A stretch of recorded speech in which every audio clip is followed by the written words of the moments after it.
Қазақ үшін ер-тұрман жай бұйым емес, ол ердің серігі, еңбектің белгісі.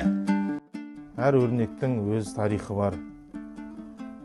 Мынау төзім, мынау сабырлық, мына сызық. Бұл ерлік жолы.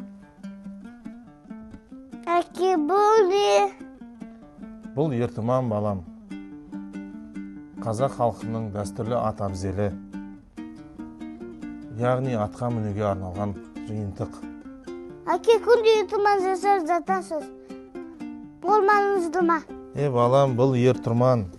Бұл жай ғана бұйым емес. Бұл қазақтың рухы. Ердің серігі, елдің рухы. Оны жасау үшін шыдам керек, еңбек керек, жүрек керек, балам. Әке, мен де сізді жерге еңбекқор болғым келеді. Жарайсың, балам. Еңбекқор болсаң, елге керек азамат боласың. Балам, мына өрнекті сен аяқта. Қолың дірілдесе де тоқтама.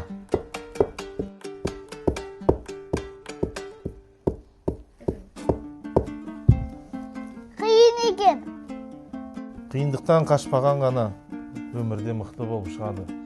Әке, мен де сізді жерге болам ба? Кім боларың маңызды емес, балам. Маңыздысы еңбегің адал болсын. Ер-тұрман жасау өнер, ал еңбекті сүю мінез. Ал балам, бұл ер-тұрман менің қолымның ізі, сенің жолыңның нышаны. Әке, мен өте берем.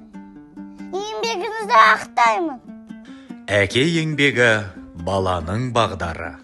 Ер-тұрман ұрпаққа қалған рухани мұра. Еңбекпен өскен бала елдің тірегі. Балам, бұл ер-тұрманды сенің жолыңа қызмет етсін деп арнадым. Есіңде болсын, ер-тұрман тек атқа емес, адамның өзіне де лайықты болу керек. Кел, балам, міне ғой, бұл еңбектің жолы. Қорқпа, өзіңе сенімді отыр. Әке, мен бұл аманатта жүрем. Еңбектен қашпайын, еліме қызмет етем.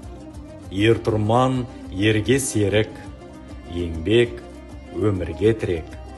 Әке аманатын арқалаған бала ел болашағы.